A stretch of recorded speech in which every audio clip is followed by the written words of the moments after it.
Irmãos, Salmo de número 15.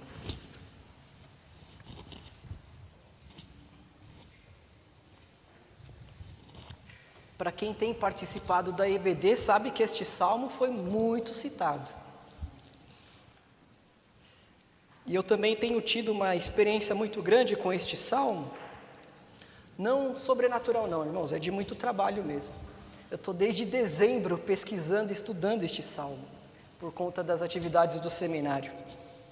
Então é um salmo que, toda vez que eu volto nele, tem coisa. Eu pensei, olha só, eu li tanta coisa e ainda tem coisa para entender. A palavra de Deus é sublime. Meus irmãos, Salmo de número 15, assim diz a palavra do Senhor. Salmo de Davi.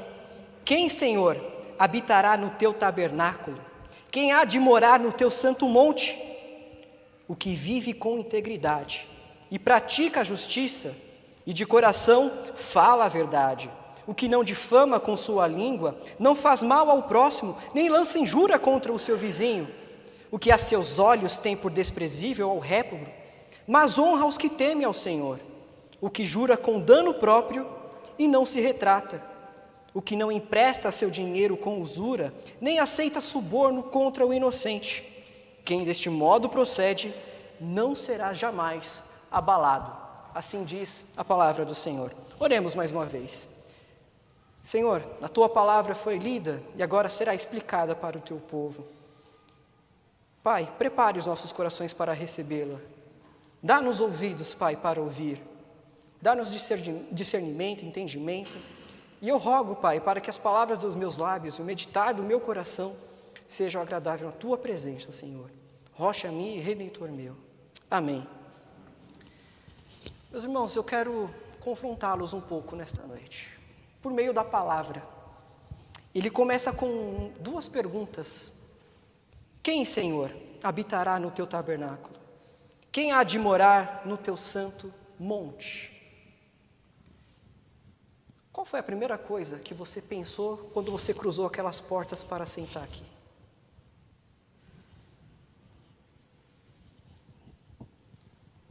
Você lembrou da seriedade do que esse momento significa na tua vida?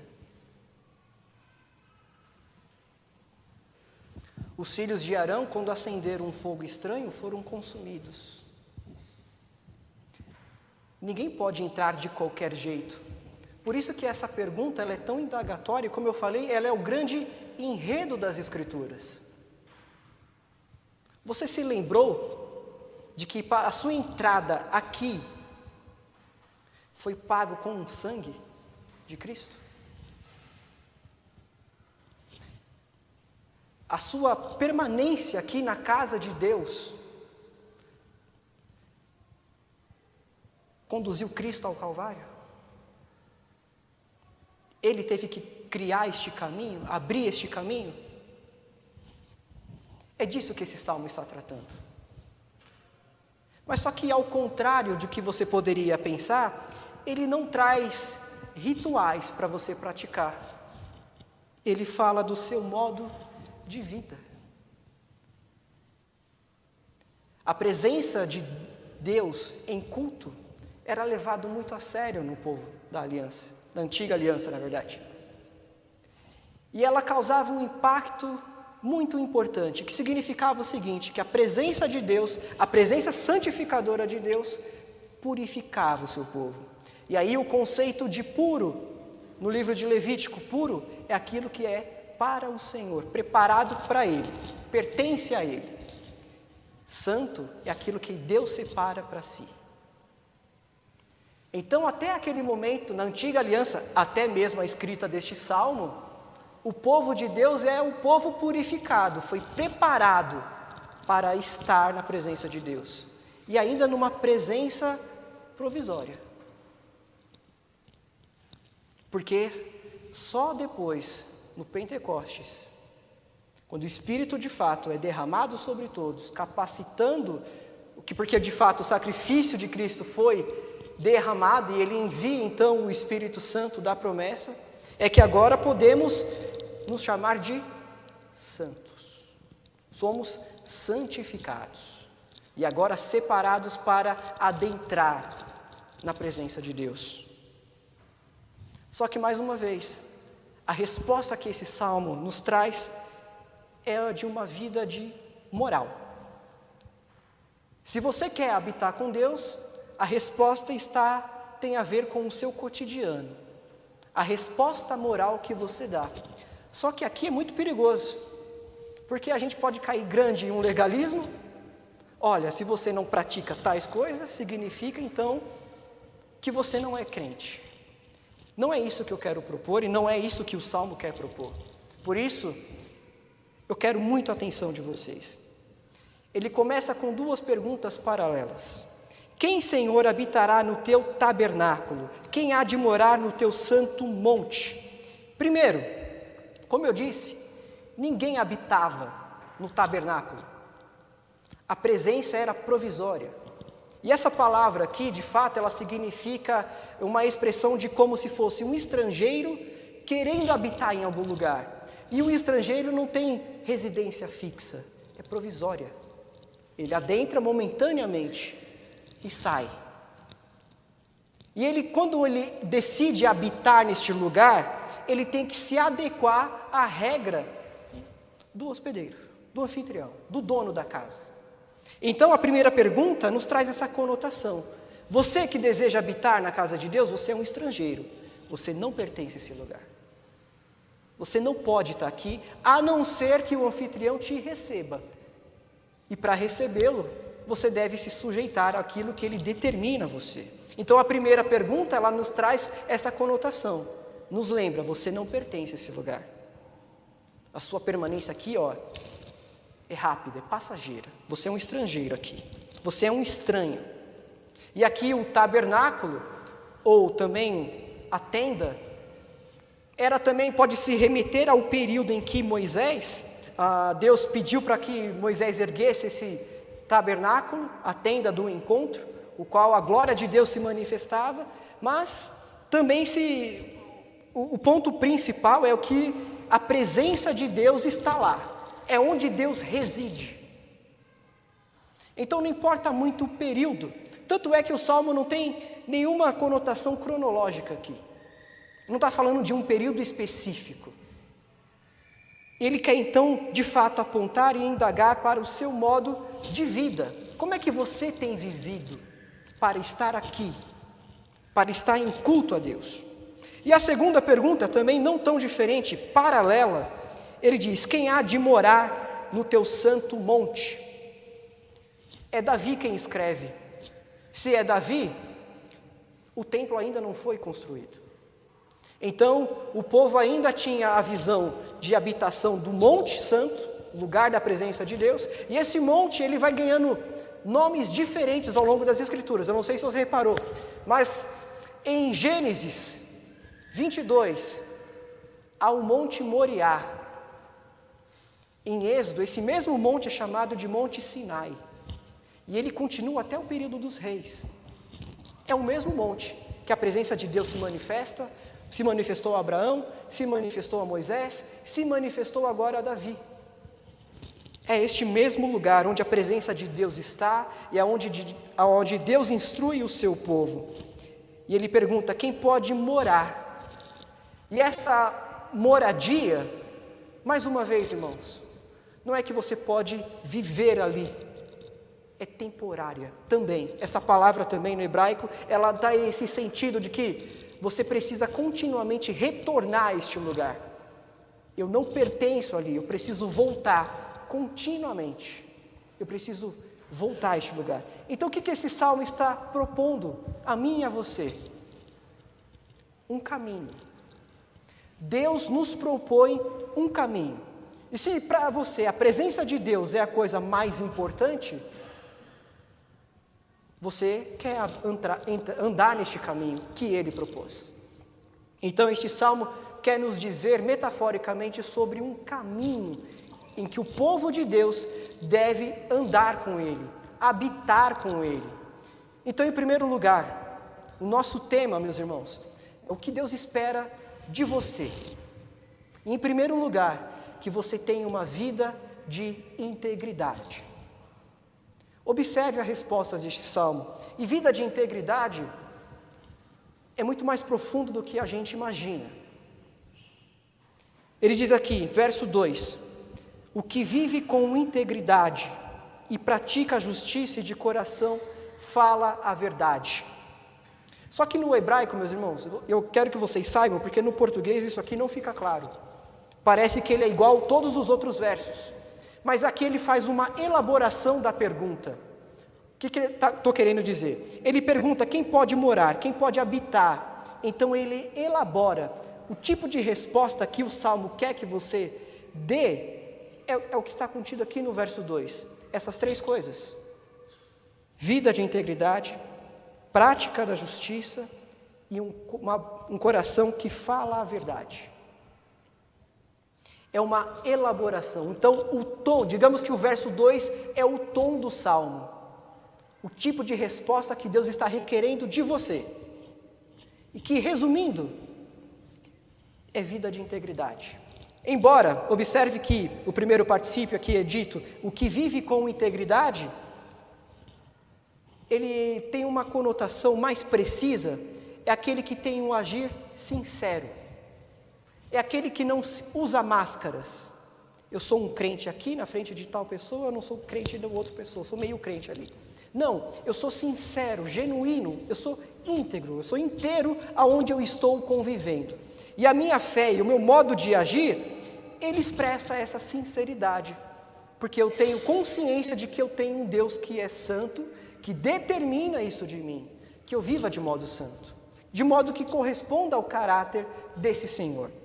Então, a primeira coisa que ele expõe de nós é esse viver sincero.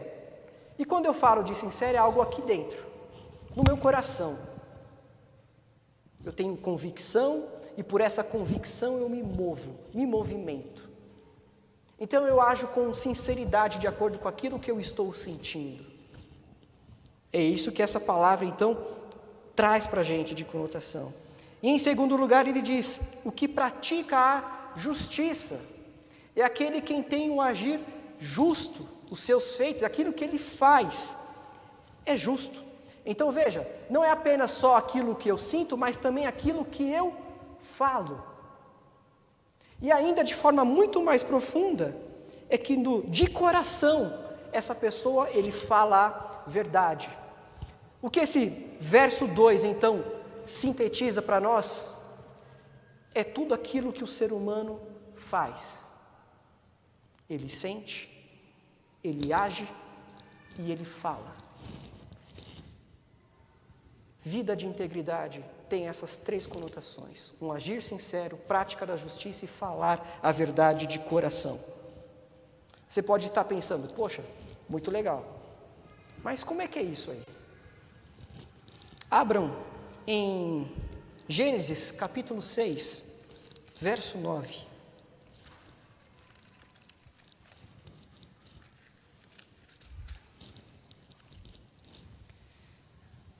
Gênesis 6, verso 9. Eis a história de Noé. Noé era homem justo e íntegro entre os seus contemporâneos. Noé andava com Deus. Adivinha só, Noé era justo e íntegro. A mesma palavra do Salmo, as mesmas. Mas não só Noé. Vai em Jó, capítulo 1. Jó, capítulo 1, verso 1. Havia um homem na terra de Uz, cujo nome era Jó, homem íntegro, reto, temente a Deus, que se desviava do mal. Jó, outro exemplo. É muito fácil chegar e falar, quem pode habitar na presença de Deus? Jesus. É muito simples chegar e dizer isso para vocês. Mas a palavra e o chamado que esse salmo nos traz é um grande desafio a viver em integridade. E sabe por quê?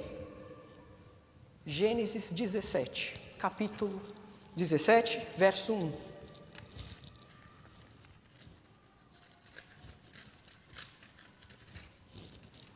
Gênesis 17, verso 1. Quando atingiu Abraão a idade de 99 anos, apareceu o Senhor e disse-lhe: Eu sou o Deus Todo-Poderoso, anda na minha presença e sê perfeito. Perfeito é íntegro, mesma palavra do hebraico. Significa o quê? Deus está formando o quê aqui com Abraão? Reafirmando a aliança. Então esse verso 2 do Salmo 15 é um chamado, está dizendo o seguinte: o meu povo, o povo qual eu chamei e tem uma relação de aliança, qual que é o modo de vida que eu requero deste povo? Vida de integridade. Este salmo requer de nós, o povo da aliança, vida de integridade. E a razão está exatamente porque Salmo de número 14, os salmos eles são um arranjo intencional. E o saltério é um conjunto de 5 livros. Você deve sempre se lembrar disso. Mas o primeiro livro do saltério, destacado, ele é um chamado de primariamente de Salmos de Davi. Há apenas 2 salmos nesse saltério que não são designados, tem esse dito, Salmo de Davi. Todo o restante, ou seja, o Salmo 1 até o 41, que é o primeiro livro do saltério, todos têm Davi como a origem do salmo, ou feito para ele. Não sabemos ao certo se é dele ou... porque no hebraico isso é bem subjetivo. Mas o ponto é que ele ressalta a figura de Davi. Ele ressalta uma outra coisa importante. Não sei se você reparou, mas o primeiro livro do saltério, ele destaca sempre Davi falando na primeira pessoa. É Davi quem clama, é Davi quem apresenta as suas inquietações, Davi falando pessoalmente com Deus. Mas há apenas 3 salmos nesse primeiro livro, o qual Davi não fala na primeira pessoa. Ele fala como se fosse uma representação de toda a comunidade. Ele fala de forma genérica, como se fosse para o povo todo. Então é o Salmo 15, é um desses. Aqui não tem Davi falando na primeira pessoa. Salmo 14 é um outro. E também o Salmo de número 29. Apenas esses 3 salmos. Então, o que isso significa? Se os 41 primeiros salmos, apenas 3, Davi não fala na primeira pessoa, tem um porquê. É porque ele quer agora expor, falando como se fosse para toda a comunidade. Ele se coloca então, Davi, numa figura de um sábio, que agora oferece instrução. Este salmo ecoa muito aquilo que nós, quando lemos o livro de Provérbios, ensina. É um salmo sapiencial. Davi começa de forma solene: Senhor, quem habitará? E ele faz um solilóquio. Significa o quê? Ele mesmo fala e responde. Não é Deus respondendo, é Davi oferecendo a instrução. E a prova disso é como o salmo termina: quem deste modo procede, não será jamais abalado. Ou seja, é uma instrução, não é uma promessa que Davi está fazendo. Ele está instruindo o povo. Então, povo de Deus, você quer habitar na presença de Deus? Então saiba que Ele requer de você vida de integridade. Vida de integridade, ela é algo muito essencial para a vida. E sabe como isso se manifesta? Porque, para ser bem sincero, só Deus é capaz de avaliar a integridade de alguém. Só Deus sonda mente em coração. Mas há o dever nosso de olhar o testemunho que o outro dá. Então, eu não estou falando desse dever de testemunho. O que esse salmo está requerendo é aquele exame que o próprio Senhor Deus está fazendo de você. E como você pode perceber isso na sua vida? Verso 3. O que não difama com sua língua, não faz mal ao próximo, nem lança injúria contra o seu vizinho. Significa que você vai observar a vida de integridade sendo manifesta na sua relação com o outro.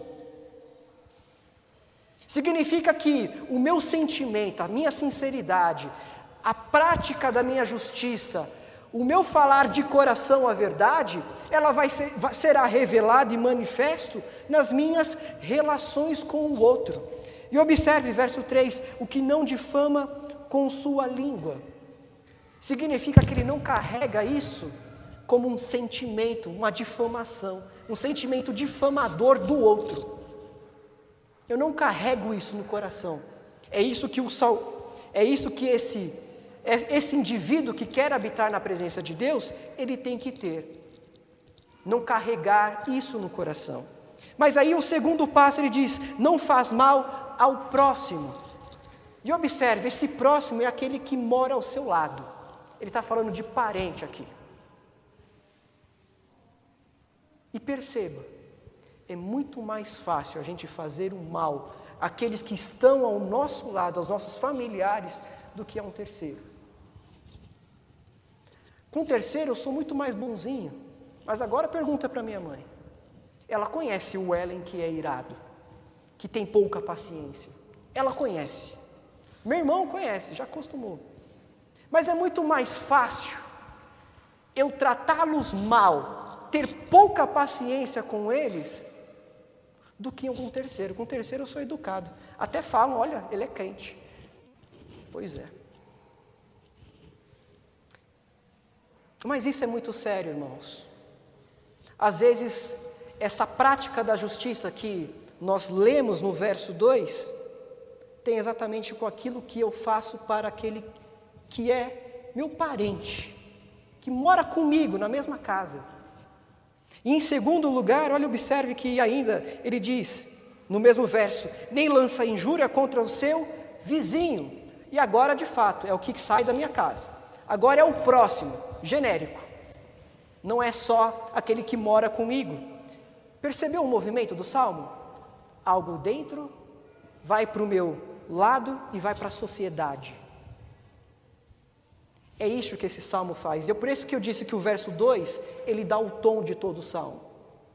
Em cada verso que agora nós veremos, você deve ter em mente que vida de integridade é o agir sincero, prática da justiça e falar a verdade de coração. Esse é o tom do Salmo, não perca isso. É isso que o Salmo quer que você entenda e enxergue isso nas suas relações. Primeiro, então, aquilo que você sente, depois para aqueles com quem você mora com você, depois para a sociedade. É esse movimento. E, veja só, verso 4. O que a seus olhos tem por desprezível ao réprobo, mas honra aos que temem ao Senhor. O que jura com dano próprio e não se retrata. O que tem seduzido os teus olhos? Este verso aqui, ele diz assim, aquele que tem de fato a vida de sinceridade diante do Senhor, não é qualquer um que encanta os seus olhos. Ele não tem aquele que é ímpio como modelo e referencial da sua vida. Porque com frequência aquilo que fascina os nossos olhos domina o nosso coração. Então eu devo ter muita atenção. Qual é o modelo que você tem se inspirado? É disso que esse salmo está falando, esse verso. O réprobo, as ações dele, têm sido referencial para você, modelo de vida. Olha, este ímpio, que modelo para mim? Encanta os meus olhos, seduz, eu tenho como inspiração. Aquele que tem vida de integridade, rejeita o ímpio. E ele está falando não de praticar o mal, mas de coração ele não tem eles por admiração, porque todo o seu caminho é mau, porque a sua prática é continuamente ruim. Como nós falamos no encontro ontem dos jovens, em que a Júlia trouxe estudo, né, Ju? Nós falamos de que em algum momento que, olha, eu não tenho um amigo que é ímpio, que eu consigo, de fato, conversar com eles de coisas espirituais. A coisa não encaixa. Por quê? Ele não é nascido de novo, ele não discerne as coisas do Espírito. Aí você fala, ué, você está fazendo muita segregação. Gente, é a vida. Deus nos chamou a andar por este caminho. É isso. Ou você pertence a Ele, ou você não pertence a Ele. E não tem meio termo. Então não adianta você pedir conselhos espirituais para aquele que é ímpio. Ele não discerne as coisas espirituais. Ele não entende. Quando você estiver com uma situação de fraqueza, olha, meu irmão, ainda vai chamar ele de irmão, né, genericamente. Eu não consigo orar. É mesmo? Aí o Gabriel até citou ontem, né? Se isso te faz mal, deixa eu te fazer então. Esse é o conselho do ímpio. Então, aquele que tem vida de integridade não tem qualquer um, o ímpio, como modelo referencial dos seus olhos. Mas antes ele tem aqueles que honram, que temem ao Senhor. Eu tenho dito que a palavra temor não é só simplesmente uma postura de reverência. É medo mesmo. Quando eu tenho esse entendimento de quem Deus é e de quem eu sou, eu entendo a gravidade da situação. Porque tudo o que eu faço é diante dEle. Então, quando o íntegro tem o seu coração dirigido pelo temor do Senhor, a resposta que eu tenho é de tudo convergir em honra a Ele. E principalmente honrar aqueles que honram ao Senhor, que temem ao Senhor. Então, quem deve ser os modelos de suas vidas? Aqueles que temem ao Senhor, não o ímpio. Então é esse quem tem vida de integridade. E ele diz ainda, o que jura com dano próprio, não se retrata. Ou seja, se no primeiro eu tenho aquela sinceridade para com um ímpio, e agora eu tenho um agir justo, porque eu honro, e honrar é atitude, não é só sentimento, tá? Agora, eu também não volto com a minha palavra, mesmo que ela me cause dano. Percebe as três características do verso 2, mais uma vez? Sinceridade, falar, ou agir e falar, aqui também é manifesto. E agora ele coloca, o que jura com dano próprio.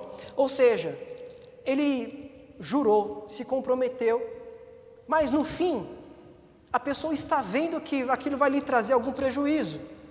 Ele não volta atrás, ele assume. E o pressuposto é o seguinte, porque você teve uma relação com o outro de negociação. Então, em seu benefício, você vai beneficiar o outro. Você não vai primar pela sua renda, primariamente. Importa que eu saia no lucro? Não, eu valorizo a palavra de verdade, de compromisso com o outro.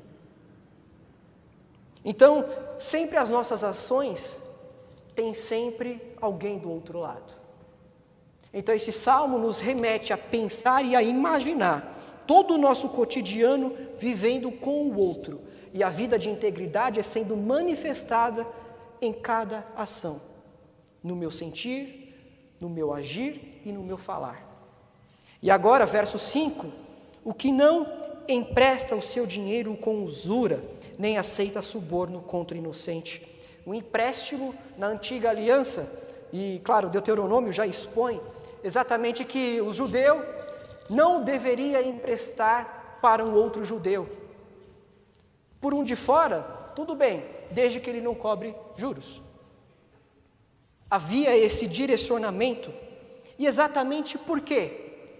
Porque quem está necessitado de algum empréstimo é porque ele está numa condição social ruim. E toda vez que eu cobro dele e ainda pego juros, o que eu estou fazendo? Promovendo injustiça. Deus abomina isso no meio do seu povo. Ele diz, não, esta não é a prática que eu quero. Não é assim que o meu povo vai agir um com o outro. Vocês vão agir com justiça e ajudar o outro a sair da condição de injustiça. Então, o que está em xeque aqui colocado diante de nós é que eu não promovo a desgraça alheia, em outras palavras. Eu tento agir de forma justa para que o outro consiga agir, ele se erguer. Então é por isso que o dinheiro não me domina. Eu não tenho ele com usura, como um ser maligno no meu coração que me domina. Não. Eu agora tento usá-lo para promover a justiça de Deus. Esse é aquele que tem integridade e vai agir. E aí este ainda não aceita suborno contra o inocente. Ele não aceita propostas que possam causar dano ao outro. E aqui ele traz sempre uma ideia, talvez do nosso contexto econômico, porque é uma área muito importante da nossa vida, certo? Se você é como eu, um CLT que bate ponto todo dia, de segunda a sexta, eu vou lá para quê? Para ganhar meu dinheiro, meu sustento diário. Justo isso, santo diante de Deus, ok. Mas o quanto disso manifesta a santidade? O quanto desse favor, dessa busca por dinheiro, desse meu sustento, eu prejudico o outro? É isso que esse salmo está colocando.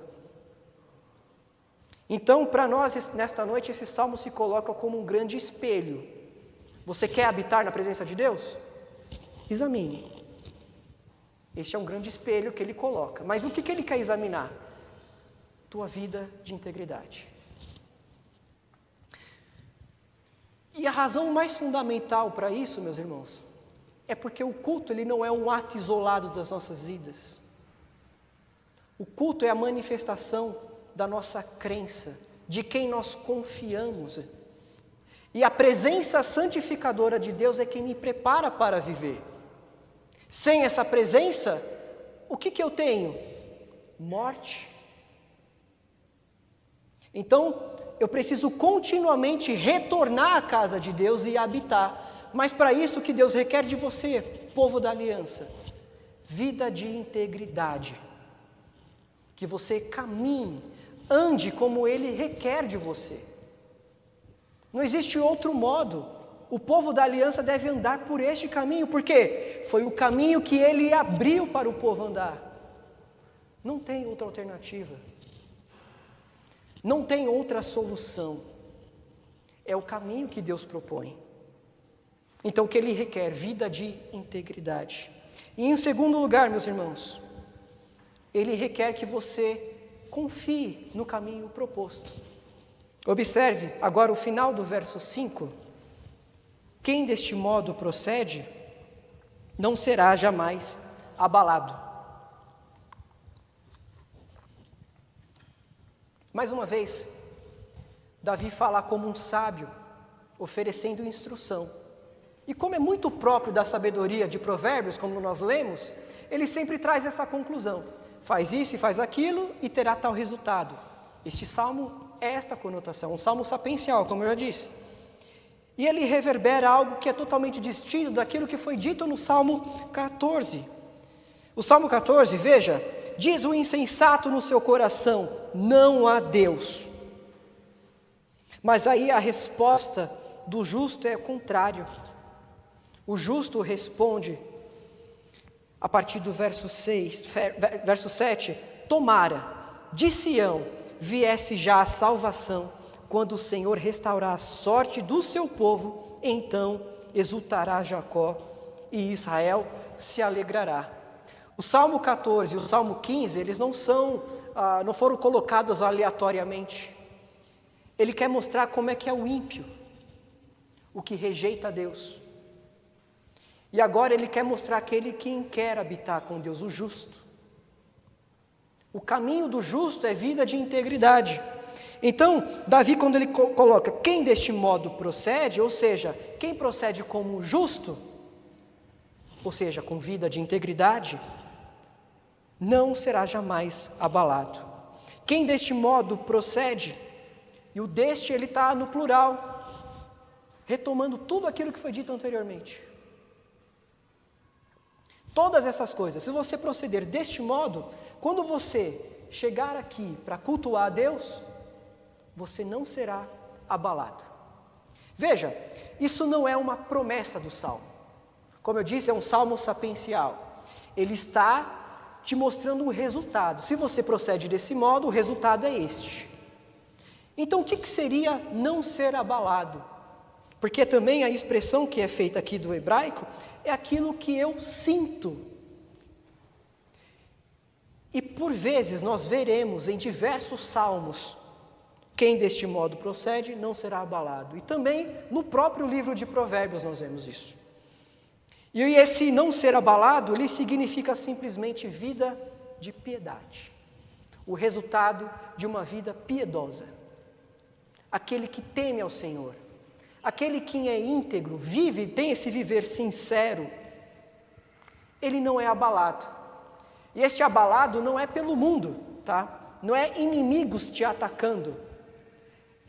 Você não vai ser abalado pela presença santificadora de Deus. Eu quero te recordar, Êxodo, capítulo 20, quando Deus fala diretamente ao povo, terminou os 10 mandamentos, o que o povo fala a Moisés? Moisés, fala para Deus não falar diretamente a nós não suportamos a sua voz. O povo se abalou, temeu a presença de Deus, não suportou ouvi-lo. É por essa razão que nós estamos aqui nesta noite e não fomos abalados, não fomos expulsos, ninguém aqui foi fulminado.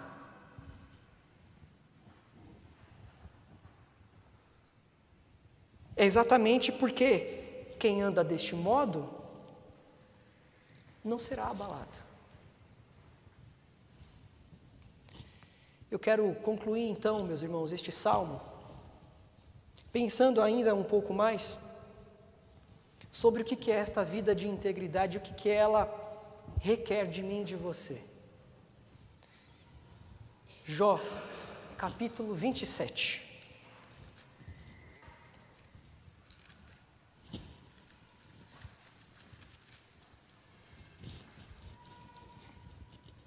Estou fazendo a conclusão do segundo ponto, tá? Não do sermão, calma aí, gente. Rapidinho. Então, o segundo ponto, relembrando, quem deste modo procede, ou seja, quem confia nesse caminho que o Senhor propôs, não será abalado. Eu quero que você repare, no livro de Jó, capítulo 27,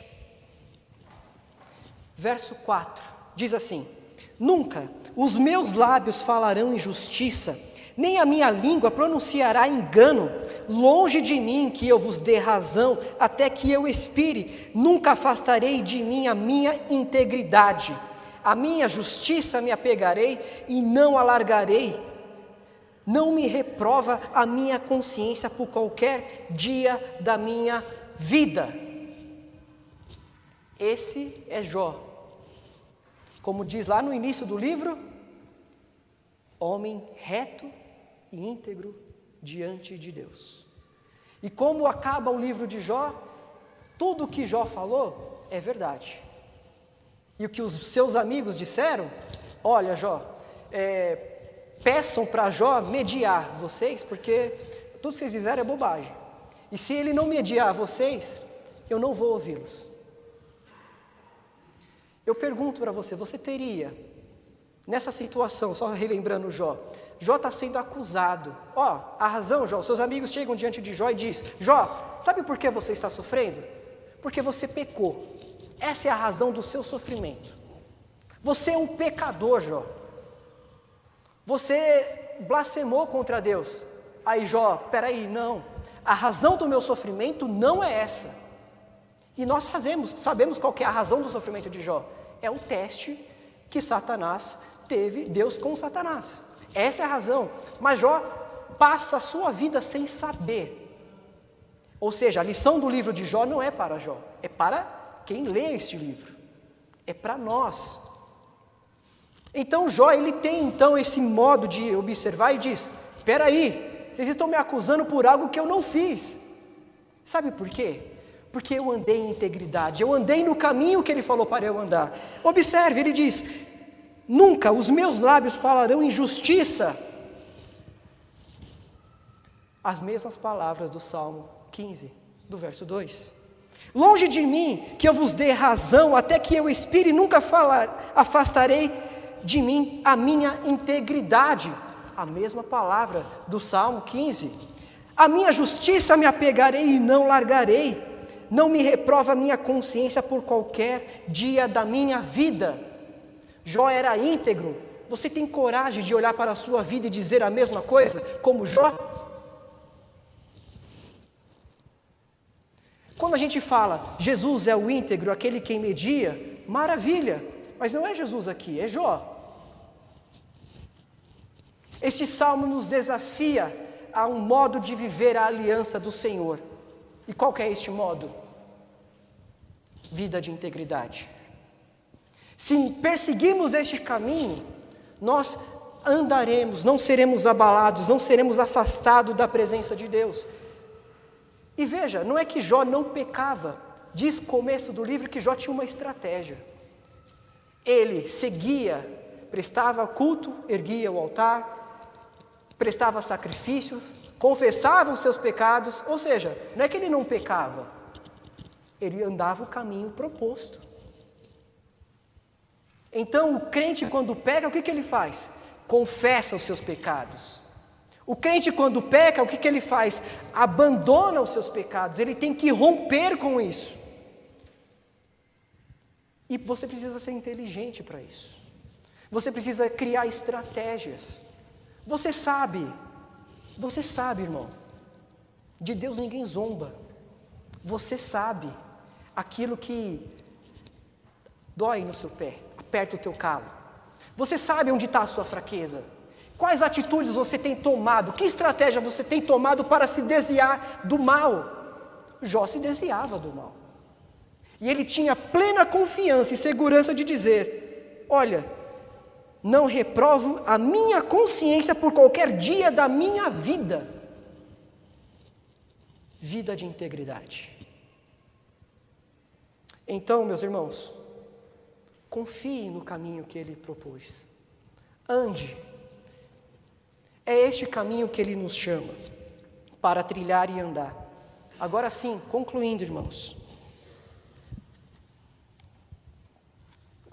Eu preciso dizer que este salmo também não diz tudo. O Salmo 15 não diz tudo sobre o que é uma vida de integridade. Há outros salmos que propõem outras listas. Nós lemos, por exemplo, o Salmo 24 na liturgia. Mas Isaías 38 também tem a mesma pergunta: quem habitará, Senhor, no teu santo monte? Ele também traz qualificações para esses requisitos. Ou seja, esse salmo não propõe ser exaustivo e dizer tudo o que é uma vida de integridade, mas ele diz aspectos importantes. E o aspecto mais importante significa que é o modo de vida do povo da aliança. O povo da aliança vive em integridade. É este grande desafio para nós. Mas perceba, Davi está cantando este salmo, na verdade, expondo este salmo como um sábio, instruindo o seu povo para uma presença transitória, em que ele precisa retornar continuamente. Continuamente. Por quê? Porque é a presença de Deus quem santifica a gente. Sem a presença de Deus eu não tenho vida de integridade. Sem a presença santificadora de Deus eu não tenho um agir justo, eu não tenho um sentimento correto, o meu coração falará mentiras. Eu preciso da presença santificadora de Deus. E eu comecei esse sermão perguntando para você: quando você entrou, o que despertou da sua consciência? Você se lembrou disso? A coisa mais fundamental é que nos aproximamos da presença de Deus e eu não paguei nada. Foi free. E este salmo, ele não fala de obras meritórias para a qual eu ganho uma salvação. Ele está falando para o povo da aliança. Você que foi justificado, você que foi santificado, foi chamado para ser povo dele, viver o pacto, a aliança com ele. Ele te chama para viver uma vida de integridade.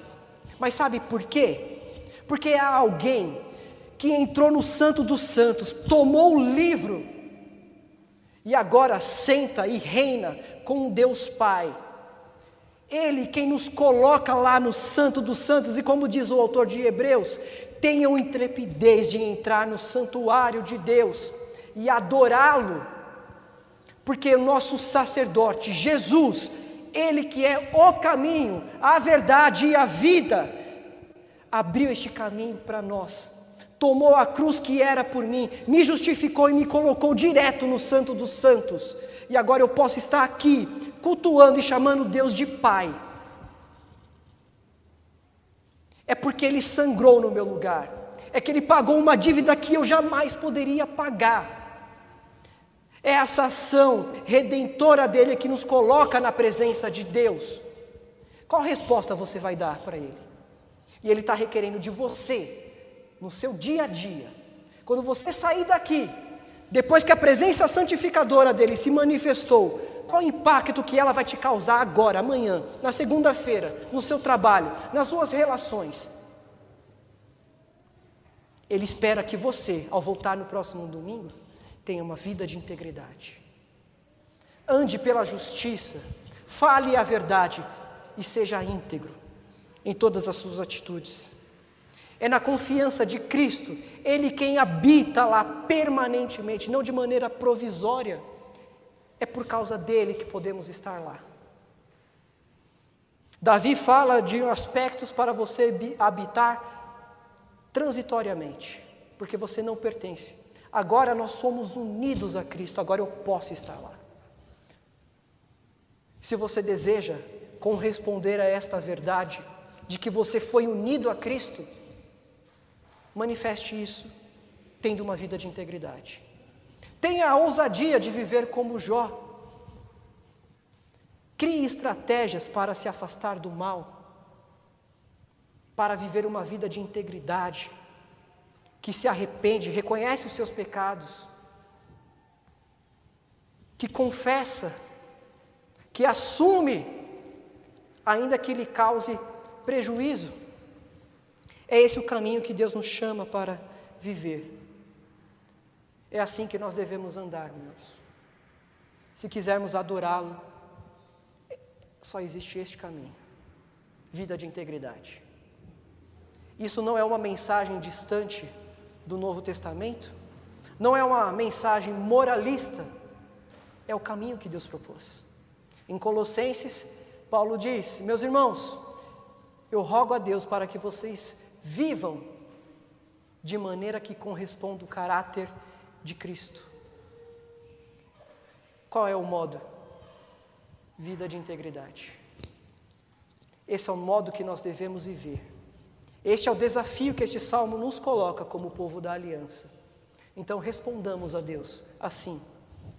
E trilhemos, se falharmos, haveremos de falhar certamente. Hajamos como Jó. Confessamos os nossos pecados. Abandonemos o caminho mau. Criemos estratégias para não cairmos nesse mal novamente, cometer o mesmo pecado. Sejamos sábios. Este salmo é um salmo de sabedoria. Adquiramos então a sabedoria que Ele nos provê.